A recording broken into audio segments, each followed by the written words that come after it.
À Liège, c'était la 3e édition du Salon des Fugueurs du Livre qui avait lieu ce premier week-end de décembre dans l'auditorium du Grand Cursus, ensemble muséal qui abrite aujourd'hui de superbes collections d'art religieux mosans, d'armes, de travail du verre, d'archéologie et d'art décoratif. Les Fugueurs du Livre, c'est le salon de la petite édition. On y retrouve notamment les éditions Malmström, Yellow No, Au crayon qui tue, Cactus inébranlable, La petite Franzinothèque belge, Le Coudrier et bien d'autres. Le but de ce salon est de mettre en valeur les auteurs de romans, nouvelles, essais, poésie, livres d'art ou de photographie pour résister à la domination des grands groupes éditoriaux en place, alléchés plus par l'odeur de l'argent dont on dit qu'il n'en a pas que par le partage de la culture et de l'art. Le salon est organisé par la ville de Liège et le comptoir du livre en Nevis que nous vous avons présenté dans notre émission d'octobre. Guy Jungblut est à l'origine de ce comptoir, créé par lui-même, son ami Roland Brucker, illustrateur, et Raymond Vervingt, son imprimeur. En 1969, il a ouvert en Roture, un quartier d'Outremeuse, la galerie Yellow, ce qui le conduisit vite, dès 1971, à organiser avec Jacques Lizen la première manifestation internationale autour de la vidéo jamais faite en Belgique. Peu à peu, au hasard des rencontres, notamment avec son ami Jean-Jacques Andrien, une transition des arts plastiques s'opéra vers le cinéma. Et ainsi naquit la série Long Métrage, qui comporta 19 titres et n'avait aucun équivalent dans l'édition du cinéma. C'est en 2000 que l'aventure Yellow se mut en Yellow No, avec une réorganisation des collections, côté art, côté photo et côté cinéma. Son travail lui a valu la reconnaissance de la Cinémathèque française et de plusieurs associations françaises. Bonjour Guy Jungblut, nous sommes au musée Le Grand Cursus à Liège, avec comme événement aujourd'hui le salon Les Fugueurs du Livre. Alors, on va arriver aux Fugueurs du Livre, mais en partant de votre maison d'édition qui est Yellow. Comment est-ce que ça a commencé et comment est-ce que c'est arrivé jusqu'au comptoir du livre? Yellow, tout d'abord, c'est une boutique que j'ouvre rue Roture en 1969. Je sors des études, je sors d'un an de service militaire et j'ouvre un petit studio de photo qui va très vite être abandonné au profit d'une galerie.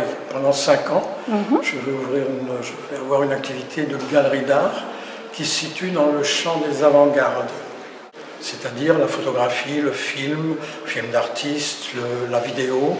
Oui. On sera à l'origine de la première manifestation d'art vidéo en Belgique. Et le livre, oui. Et le livre en plus. Et puis à un moment donné, on se dit, tiens, on ferait bien un livre avec un artiste. Et le premier livre, ce sera avec Annette Messager. Oui. C'était son premier livre, il y en aura de multiples autres depuis. Et toujours, depuis un certain temps, donc après avoir abandonné ma presse offset, avec un imprimeur qui s'appelle Raymond Vervingt, avec qui je travaille depuis 40 ans. Et à un moment donné, cet imprimeur a le désir d'investir oui. Dans une maison et d'investir dans un projet de type mécénat. Voilà. Donc il cherche une maison, on trouve une maison qui se situe rue Nevis. Oui. Et qui va devenir le comptoir du livre. On monte un projet avec Raymond Vervingt, l'imprimeur, et avec un autre verviétois. Raymond Vervingt est aussi originaire de Verviers. Ah, en fait, c'est le clan des verviétois. Oui.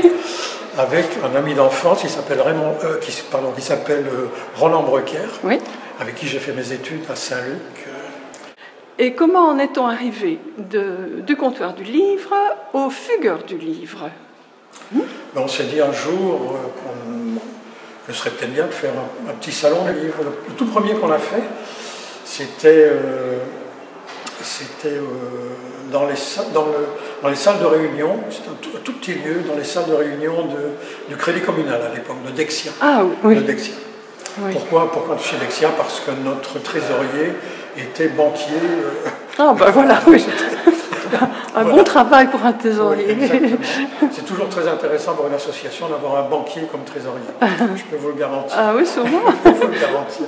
Et puis, ce trésorier, donc Henri Spreut, travaille également en tant que bénévole à la ville. Oui. Et il est chargé d'animer le musée, le cursus, donc ici, en dehors de sa vocation première, donc qui est de montrer des expositions. Oui. Voilà. Donc on a eu l'idée, de manière assez saine et assez naturelle, Oui. de proposer ici, dans le cadre du musée Cursus, un salon des petits éditeurs, un petit salon des petits éditeurs.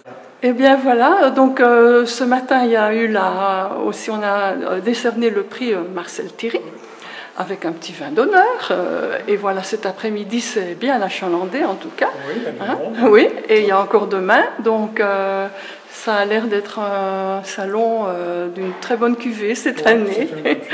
Voilà et l'année prochaine on remet ça. Oui, oui certainement. Merci bien et bonne chance. Oui, merci.